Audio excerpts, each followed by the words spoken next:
Life बहुत कुछ एक लंबी घुमावदार सड़क जैसी है।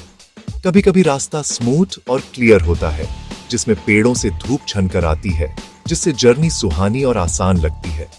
हम खुश और कॉन्फिडेंट फील करते हैं, बिना किसी परवाह के आगे बढ़ते हैं। लेकिन फिर बिना किसी वार्निंग के सड़क ऊबड़ खाबड़ और मुश्किल हो सकती है। प्रॉब्लम्स के बड़े बड़े बोल्डर अचानक आ जाते हैं, जो हमारा रास्ता पूरी तरह से ब्लॉक कर देते हैं। ऐसे मोमेंट्स में हम लॉस्ट और हेल्पलेस फील करते हैं। हम चारों ओर देखते हैं और हमें बस अपने सामने एक बड़ा ऑब्स्टेकल दिखाई देता है। ऐसा लगता है जैसे आगे बढ़ने का कोई रास्ता ही नहीं है, और निराशा हमारे हार्टों में घुसने लगती है, जिससे हमें ये बिलीव होने लगता है कि हमारी जर्नी का एक अनफॉर्चुनेट एंड हो गया है। ऐसी सिचुएशन से ओवरवेलम्ड होना एक कॉमन ह्यूमन फीलिंग है। हम अक्सर सोचते हैं कि हमारी प्रॉब्लम दुनिया में सबसे बड़ी है। हम ट्रैप्ड फील करते हैं, जैसे हम एक ऐसे रूम में हैं जिसमें न कोई डोर है और न कोई विंडो। सिचुएशन का वेट हम पर इतना प्रेशर डालता है कि सांस लेना भी मुश्किल हो जाता है। क्लियरली सोचना तो दूर की बात है। हम ये भी बिलीव करने लग सकते हैं कि हम फेल होने के लिए ही बने हैं, कि हमारी सफरिंग का कोई सॉल्यूशन नहीं है। यह स्टक होने की फीलिंग सबसे डिफिकल्ट चीजों में से एक है जिसे कोई पर्सन एक्सपीरियंस कर सकता है। ये हमारी एनर्जी और होप को खत्म कर देती है, जिससे हम अपनी प्रॉब्लम्स की विशालता के सामने छोटे और पावरलेस फील करते हैं। लेकिन अगर हम एक मोमेंट के लिए रुकें, गहरी सांस लें और थोड़ा करीब से देखें, तो हमें कुछ वंडरफुल मिल सकता है। अक्सर बड़े बोल्डर के ठीक बगल में एक छोटा हिडन पार्ट होता है, जिसे हमने पहले नहीं देखा था। ये नैरो और वीड से ढका हो सकता है, लेकिन ये एक पार्ट है। लाइफ हमेशा एक रास्ता प्रोवाइड करती है, यहाँ तक कि सबसे डिफिकल्ट सिचुएशन से भी। सॉल्यूशन यूजुअली ग्रैंड या ड्रामेटिक नहीं होता है। ये अक्सर सिंपल, क्वाइट और एक शांत और पेशेंट माइंड द्वारा ढूंढे जाने का वेट कर रहा होता है। ये सच मैंने अपनी लाइफ में बार बार देखा है, और ये मुझे रिमाइंड कराता है कि कोई भी प्रॉब्लम सच में इनसरमाउंटेबल नहीं है, अगर हमें हिडन पाथ ढूंढना आता हो। ये मुझे एक स्टोरी की याद हार्ट आता है, जो मैंने एक बार एक गरीब मर्चेंट और उसकी बहुत वाइज बेटी के बारे में सुनी थी। उनकी लाइफ सिंपल और ऑनेस्ट थी, लेकिन वे एक चालाक मनी लेंडर की वजह से एक डिफिकल्ट सिचुएशन में फंस गए। उन्हें जिस प्रॉब्लम का सामना करना पड़ा, वह उनके रास्ते में एक विशाल अनमूवेबल रॉक जैसी लग रही थी। ये एक ऐसी सिचुएशन थी जिसे उन्हें ट्रैप करने के लिए डिजाइन किया गया, जिसमें कोई ऑब्वियस रास्ता नहीं था। फिर भी उन्होंने इस चैलेंज को कैसे नेविगेट किया, इसकी स्टोरी अपने आप में एक ब्यूटीफुल लेसन है। यह हमें सिखाती है कि हमारे पास सबसे शार्प टूल, स्ट्रेंथ या वेल्थ नहीं है, बल्कि एक ऐसा माइंड है जो क्लियर और होपफुल रहता है, यहाँ तक कि जब डार्कनेस से घिरा हो। उनकी कहानी हमें दिखाती है कि कैसे सिंपल, क्लियर थिंकिंग सबसे चालाक ट्रिक्स को भी हरा सकती है। एक छोटे से गांव में एक मर्चेंट रहता था, जिसका बुरा टाइम चल रहा था। उसने अपने बिजनेस को चलाने के लिए गांव के मनी लेंडर से एक बड़ा अमाउंट उधार लिया था। मनी लेंडर एक बूढ़ा, लालची आदमी था, जो अपनी चालाक हरकतों के लिए जाना जाता था। उसका दिल दयालु नहीं था। उसकी नजर मर्चेंट की ब्यूटीफुल और इंटेलिजेंट बेटी पर भी थी। वह उससे शादी करना चाहता था, लेकिन वह जानता था कि मर्चेंट और उसकी बेटी कभी ऐसी प्रपोजल के लिए एग्री नहीं होंगे। तो उसने एक क्रूअल प्लान बनाने का डिसाइड किया, ताकि वह गरीब मर्चेंट को ट्रैप कर सके और उसे मजबूर कर सके अपने कर्ज को हथियार बनाकर। एक दिन मनी लेंडर मर्चेंट के घर गया। उसने मर्चेंट, उसकी बेटी और कुछ गांव वालों को मर्चेंट के छोटे से गार्डन में इकट्ठा किया। गार्डन का पार्ट छोटे, काले और सफेद पत्थरों से ढका हुआ था। मनी लेंडर ने अपने चेहरे पर एक चालाक मुस्कान के साथ एक डील प्रपोज की। उसने कहा, मैं एक खाली मनी बैग में 2 पत्थर डालूंगा, एक काला और एक सफेद। तुम डिफीटी बेटी फिर बिना देखे बैग में से एक पत्थर चुनेगी। अगर वह सफेद पत्थर चुनती है, तो मैं तुम डिफीटा पूरा कर्ज माफ कर दूंगा और तुम मुझे कुछ भी नहीं दोगे। लेकिन अगर वह काला पत्थर चुनती है, तो कर्ज तो माफ कर दिया जाएगा, लेकिन उसे मुझसे शादी करनी होगी। मर्चेंट डर गया। यह कोई डील नहीं थी, यह एक ट्रैप था। वह जानता था कि इस ऑफर को रिफ्यूज करने से मनी लेंडर गुस्सा हो जाएगा, जो उसे अनपेड कर्ज के लिए जेल में डाल सकता था। जो गांव वाले इकट्ठा हुए थे, वे चुपचाप देख रहे थे। मर्चेंट के लिए सॉरी फील कर रहे थे, लेकिन पावरफुल मनी लेंडर के खिलाफ बोलने से बहुत डर रहे थे। बेटी अपने फादर के बगल में खड़ी थी। उसका चेहरा शांत था, लेकिन उसका दिमाग तेजी से काम कर रहा था। उसने मनी लेंडर को करीब से देखा। उसकी इंस्टिंक्ट्स उसे बता रही थीं कि इस आदमी पर ट्रस्ट नहीं किया जा सकता। वह जानती थी कि वह इतनी इंपॉर्टेंट चीज को सिर्फ चांस पर नहीं छोड़ेगा, और वह सही थी। जैसे ही मनी लेंडर पत्थरों को पात से उठाने के लिए झुका, चालाक बेटी ने कुछ ऐसा नोटिस किया जो किसी और ने नहीं किया। एक तेज और चालाक मूवमेंट के साथ उसने 2 काले पत्थर उठाए और चुपके से दोनों को मनी बैग के अंदर डाल दिया।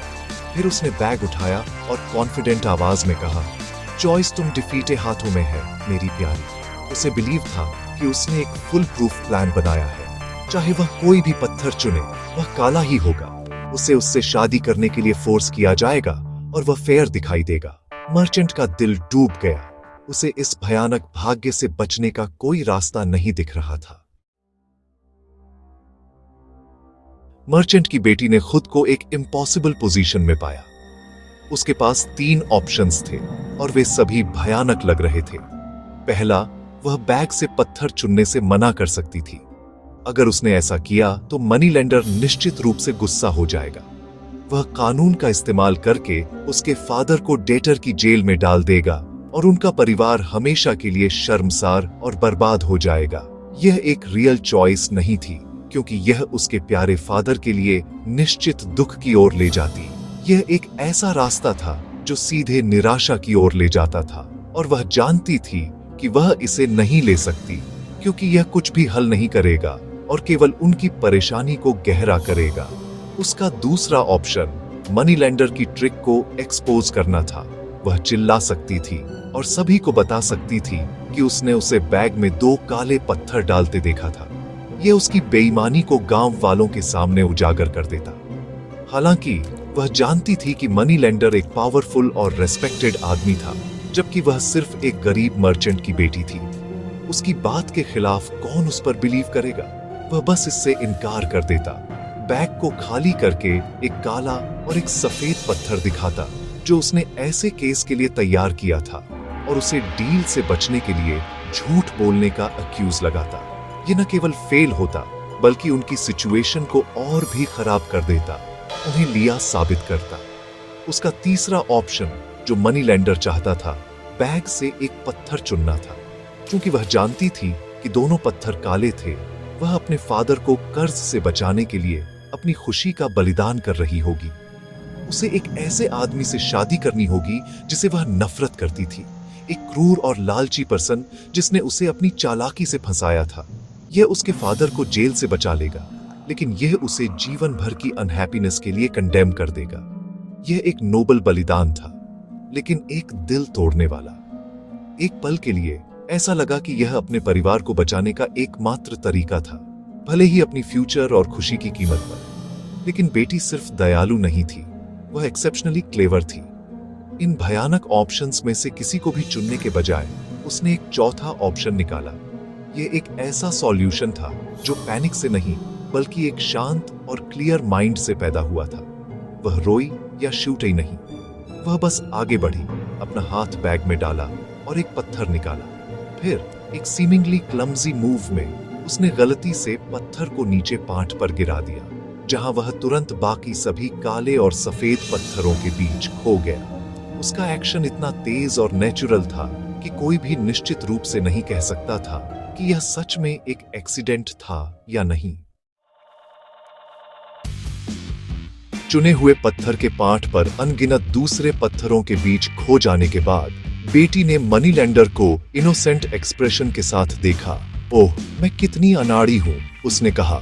उसकी आवाज सभी गांव वालों को सुनाई देने के लिए स्थिर और साफ थी। लेकिन इससे कोई फर्क नहीं पड़ता। हम आसानी से पता लगा सकते हैं कि मैंने कौन सा पत्थर चुना था। आपको बस बैग के अंदर देखना है और देखना है कि कौन सा बचा है। अगर बचा हुआ पत्थर काला है तो मैंने जो चुना था वह सफेद होना चाहिए, और अगर बैग में सफेद है तो मैंने काला चुना होगा। उसका लॉजिक सिंपल और फ्लॉलेस था, जिसमें आर्गुमेंट के लिए कोई जगह नहीं थी। मनी लेंडर अपनी ही चालाक जाल में फंस गया था। उसका चेहरा पीला पड़ गया, क्योंकि वह जानता था कि बैग के अंदर क्या था। उसने उसमें 2 काले पत्थर डाले थे, तो बचा हुआ पत्थर बेशक काला था, अगर वह इसे गांव वालों को दिखाता तो सभी को पता चल जाता कि उसने जो पत्थर गिराया था वह सफेद होना चाहिए था। वह यह एक्सेप्ट नहीं कर सकता था कि उसने धोखा दिया था, क्योंकि इससे गांव में उसकी रेपुटेशन हमेशा के लिए खराब हो जाती। उसे उसके शानदार सॉल्यूशन के साथ खेलना पड़ा। उसकी अपनी ट्रिक उसके खिलाफ सबसे अनएक्सपेक्टेड तरीके से बदल गई थी, जिससे वह स्पीचलेस और डिफीटेड हो गया था। एक यंग गर्ल की क्विक थिंकिंग से कोने में धकेल दिए जाने पर मनीलैंडर के पास अपनी हार को एक्सेप्ट करने के अलावा कोई चॉइस नहीं थी। भारी मन और एक जबरन मुस्कान के साथ उसे यह एक्सेप्ट करना पड़ा कि बचा हुआ काला पत्थर यह साबित करता है कि उसने सफेद वाला चुना था। सभी गांव वालों के सामने उसे यह अनाउंस करना पड़ा कि मर्चेंट का कर्ज माफ कर दिया गया था।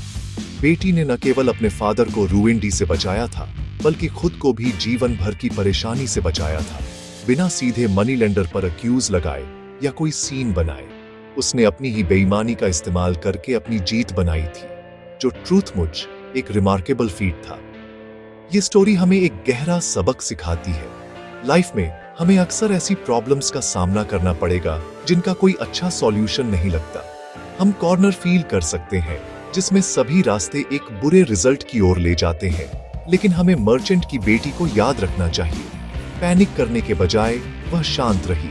गुस्से से रिएक्ट करने के बजाय उसने इंटेलिजेंस से रिस्पॉन्ड किया। उसने प्रॉब्लम पर फोकस नहीं किया, दो काले पत्थर। इसके बजाय उसने एक नया सॉल्यूशन खोजने पर फोकस किया, जिसने गेम को पूरी तरह से बदल दिया। अगर हम अपनी डिफिकल्टीज को पॉजिटिव एटीट्यूड और एक क्लियर माइंड के साथ अप्रोच करते हैं, तो हमें हमेशा आगे बढ़ने का रास्ता मिलेगा। ठीक वैसे ही जैसे पानी हमेशा एक चट्टान के चारों ओर अपना रास्ता खोज लेता है।